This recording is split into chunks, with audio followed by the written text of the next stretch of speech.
Así que me honra mucho poder hablar con ustedes. Hoy mi última charla va a ser respecto al uso de la hormona antimuleriana en el diagnóstico del síndrome de ovario poliquístico.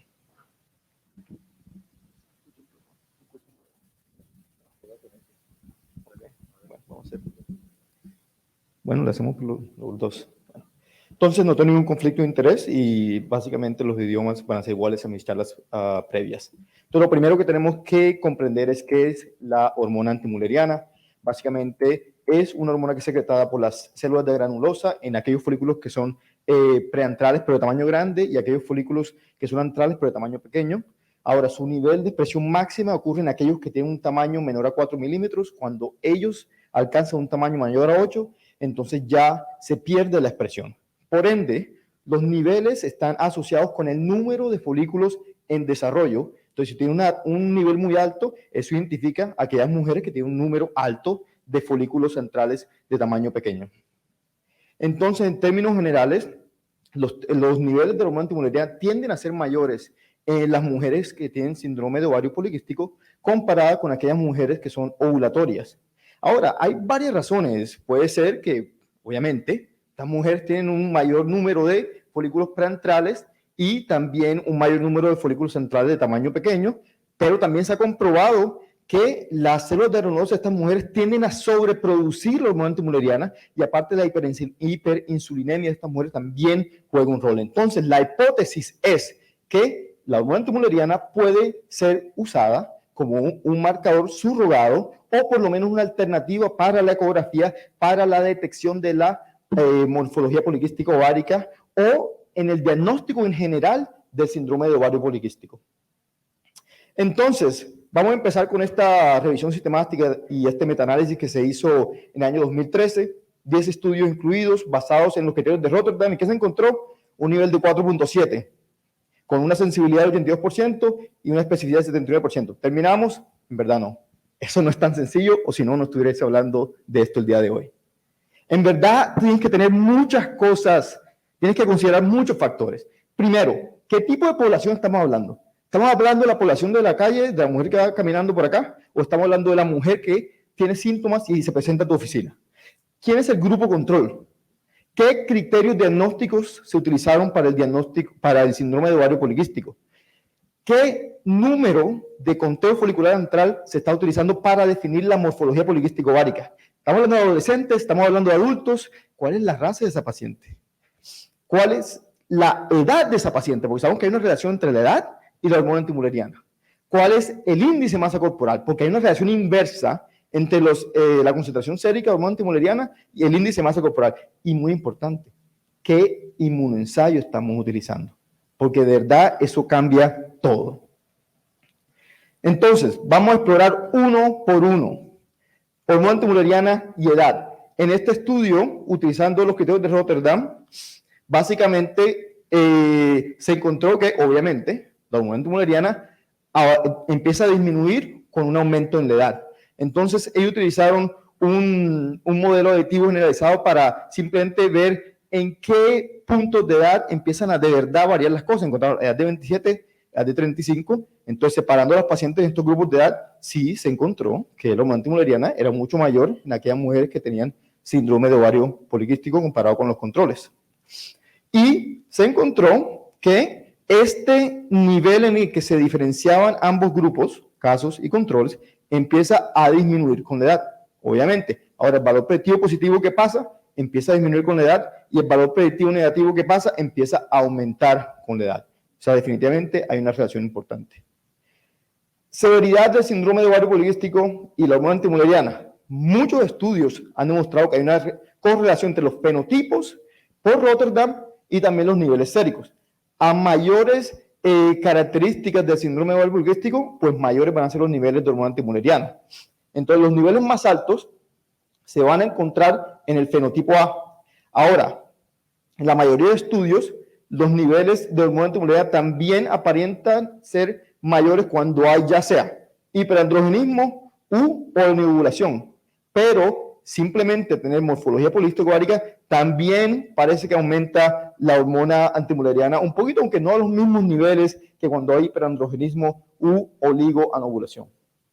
Ahora, ¿qué rol puede tener la hormona antimuleriana en la identificación de los fenotipos? ¿Cómo lo utilizamos? Pues puede tener un rol básicamente identificando los fenotipos más severos, pero a nivel poblacional. O sea, si tomamos todas las mujeres caminando por acá y le hacemos esto y encontramos un nivel, probablemente esa mujer tenga un fenotipo severo. Pero si la mujer está en mi oficina y la mujer me dice, pues tengo ciclos irregulares, tengo hirsutismo, ¿de qué me sirve la hormona antimuleriana?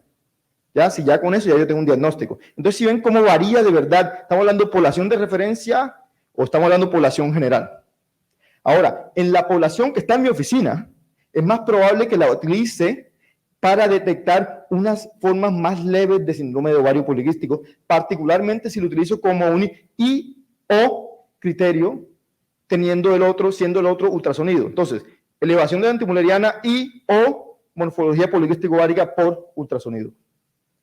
Entonces, hablando de morfología poliquístico ovárica y hormona antimuleriana, este estudio de casos de controles, Rotterdam, usando el inmunoensayo de Roche, se encontró que comparado con los controles, los niveles de hormona antimuleriana eran significativamente más altos en todos los fenotipos, excepto en el fenotipo B, o sea, el que no tenía morfología poliquístico ovárica. En términos generales, un nivel de 3.2 nanogramos por mililitro tenía una buena sensibilidad bastante alta, una especificidad bastante alta para identificar la morfología poliquístico ovárica. Y se encontró que sí, que tenía un buen desempeño diagnóstico, en este caso independiente de la edad y también independiente del fenotipo del síndrome de ovario poliquístico. Pero mira que ya empieza a fallar un poco en las edades más avanzadas, porque no tenían casi casos después de los 35, entonces ahí como que no es tan bueno, según este estudio. Este otro estudio también básicamente encontró que la hormona antimuleriana tenía una buena concordancia con el ultrasonido. Y principalmente parece que se compensaban en uno el otro. O sea, si tenías la hormona antimuleriana elevada, pues no tenías el ultrasonido, identificaba el caso. En otros casos, una elevación en una morfología poliquístico ovárica por ultrasonido sin elevación del MH, identificaba el caso. Entonces, parece que esa es la mejor manera de utilizarlo. Y independientemente de cuál utilices, parece que no influye mucho en el diagnóstico y en la fenotipificación del síndrome de ovario poliquístico. Este otro caso, también usar cualquiera, uno, pero sin el otro, entonces estás perdiendo ciertos fenotipos C o D. Pero si lo usas otra vez I o el otro, entonces la sensibilidad aumenta, principalmente por estos fenotipos más leves. Entonces tú tienes el potencial de utilizar la hormona antimuleriana como una alternativa. Y esto es principalmente importante para ciertas especialidades que manejan mujeres con síndrome de ovario poliquístico, pero que no tienen acceso a una ecografía o simplemente les es más difícil. Para ellos puede que, por ejemplo, en endocrinología médica puede ser más fácil simplemente ordenar un laboratorio y listo, ¿ok? O simplemente no tienen acceso por costos a una ecografía. Entonces, lo otro también para saber es que la hormona antimuleriana varía, para identificar la morfología poliquístico ovárica, varía también con la edad. Entonces, parece que en las mujeres más jóvenes, la AMH similar a la ecografía. En mujeres mayores, la AMH parece que es mejor que la ecografía, según este estudio. Pero en verdad no todo el mundo está de acuerdo en que se pueden utilizar de forma intercambiable. Aquí, en este estudio, básicamente se construyó unas curvas ROC para identificar morfología poliquístico ovárica en una población no seleccionada, utilizando tanto el conteo según Rotterdam y el conteo según las nuevas guías internacionales que debemos estar utilizando el día de hoy, que es más de 20 folículos. ¿Ok? ¿Y qué se encontró? En ambos, la sensibilidad pésima. ¿Ok? La especificidad bastante buena. Pero, a ver, si no funciona en sensibilidad, pues entonces no sería un buen método de screening. Enrico Carmina, de Italia, básicamente también dice que la ecografía es mucho más sensible que la hormona antimuleriana, mientras que especificidad son bastante similares.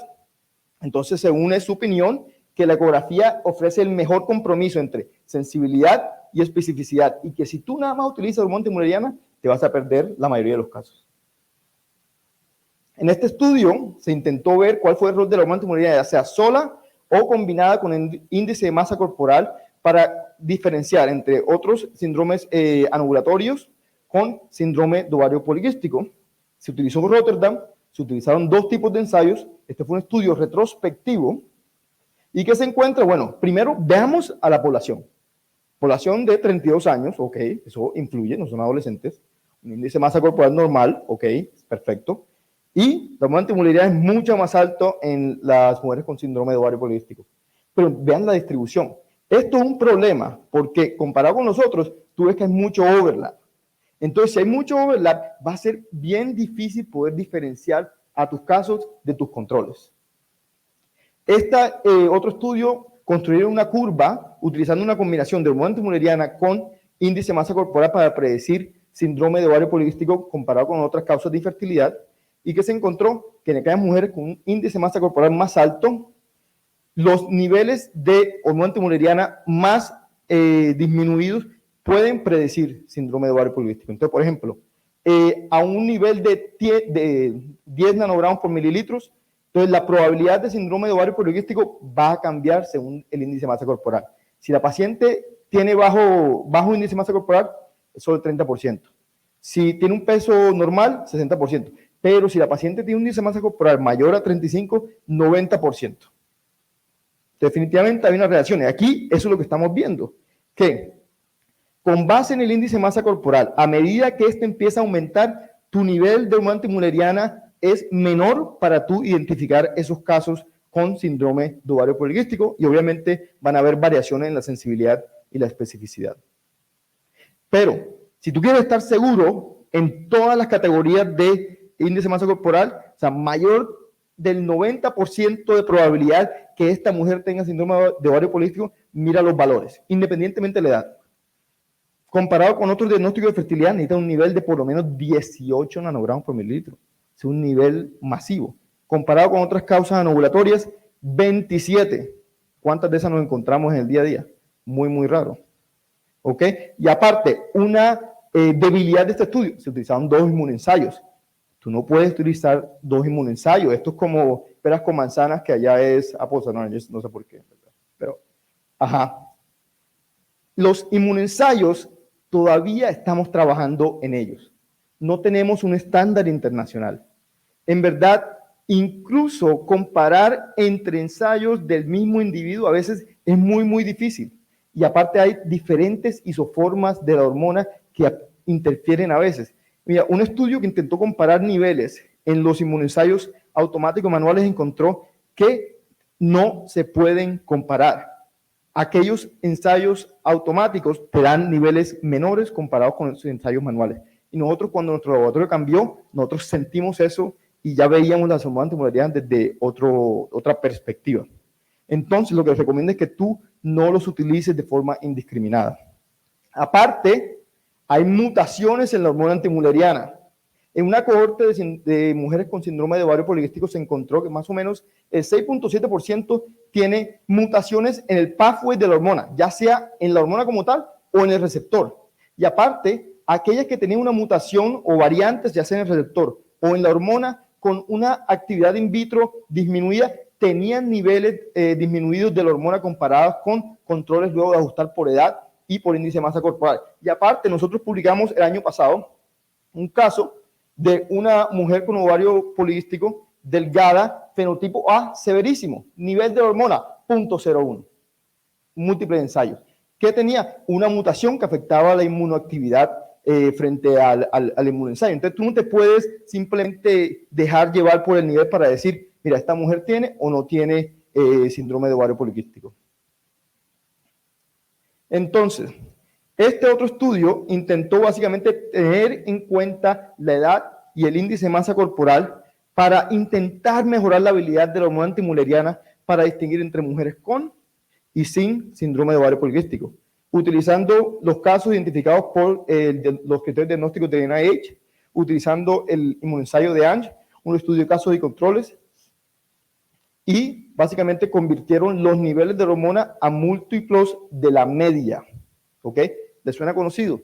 Básicamente lo que estamos bueno, pero no sé, me imagino todos lo utilizamos. Bueno, en mi época lo utilizamos.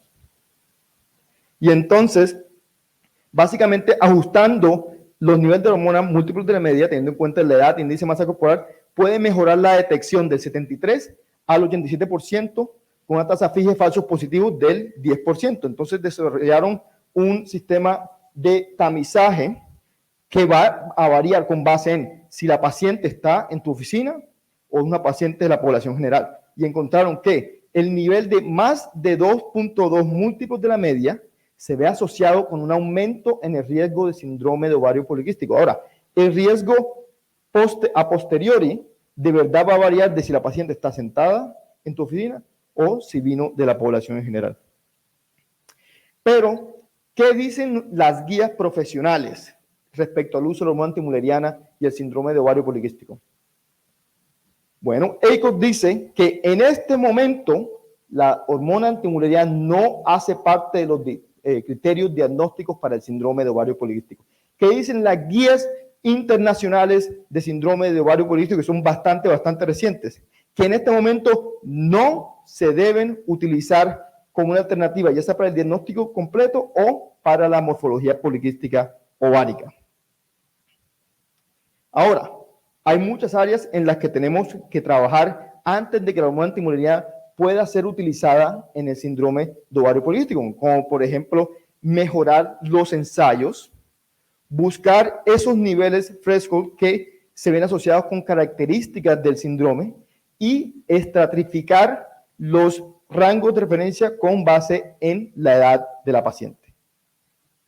Entonces, en conclusión, hay una multitud de factores que influyen los niveles de la hormona antimuleriana: edad, peso e inmunensayo.